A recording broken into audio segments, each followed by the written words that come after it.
Hello বন্ধুরা, আমি জানি না তোমরা দুপুরে কে কে খেতে ভালোবাসো। আমি তো বাড়িতে যেটা সবচেয়ে ভালো হয় সেটা দিয়ে ভাত মেখে খাই।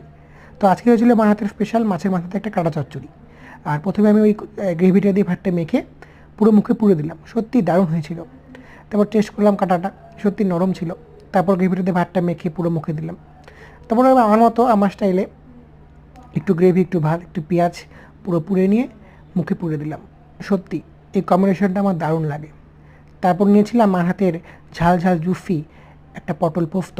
তোমরা দেখতেই পাচ্ছ গ্রেভিটা সত্যি দারুণ হয়েছিল। গ্রেভিটাতে ভাতটা মেখে পুরো মুখে পুরে দিলাম। তারপর আমার স্টাইলে একটু পটল, একটু ভাত, একটু গ্রেভি সত্যি ভরিয়ে নিয়ে একদম মুখে তুলে দিলাম। জানি না তোমরা এভাবে কে কে এভাবে খাও, তা আমি তো এভাবে খেয়ে আমার দারুণ লাগে। তারপর পটল দিয়ে ভাতটা মেখে পুরো মুখে পুরে দিলাম।